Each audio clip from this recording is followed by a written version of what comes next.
हाथी और सियार। चंदन वन एक विशालकाय जंगल था। उस जंगल में सभी प्रकार के जानवर रहते थे। उसी जंगल में मोती नाम का एक हाथी भी रहता था। मोती हाथी का शरीर काफ़ी बड़ा था। एक बार चंदन वन में दूसरे वन से घूमते घूमते एक सियार आया।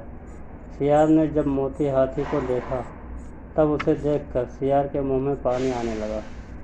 सियार हाथी को खाने के बारे में सोचने लगा और मन ही मन सियार हाथी का शिकार करने की योजना बनाने लगा। सियार सोचने लगा कि यह हाथी बहुत बड़ा है, अगर मैं इसका शिकार कर लूँ तब मुझे कई दिनों तक भोजन की तलाश में भटकना नहीं पड़ेगा। ऐसा सोचकर सियार हाथी के पास गया और उससे बोला, हाथी दादा, हमारे जंगल में कोई राजा नहीं है। हमारे जंगल के सभी जानवर चाहते हैं कि कोई बड़ा और समझदार जानवर हमारे जंगल का राजा बने।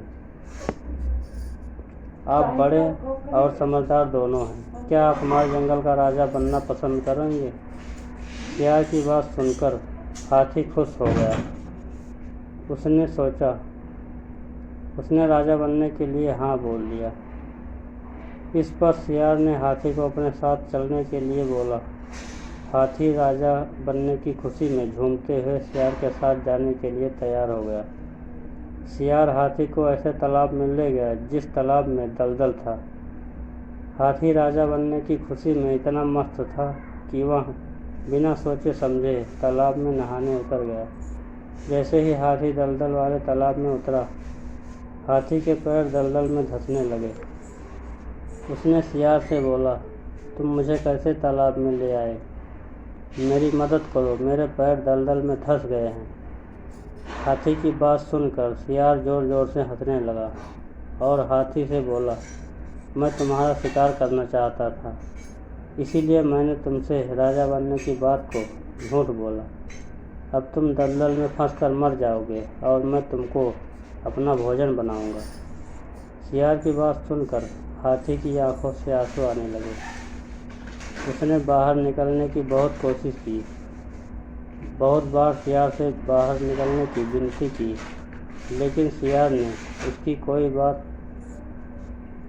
मदद नहीं की और कुछ देर के प्रयत्न के बाद हाथी मर गया। हाथी के मरने के बाद सियार हाथी को खाने के लालच में उसकी पीठ पर चढ़ गया। हाथी को खाने के लालच में सियार यह भूल गया कि वह भी हाथी के साथ दलदल में नीचे धंसा जा रहा है और अंत में सियार भी हाथी के साथ धीरे धीरे दलदल में धंसकर मर गया।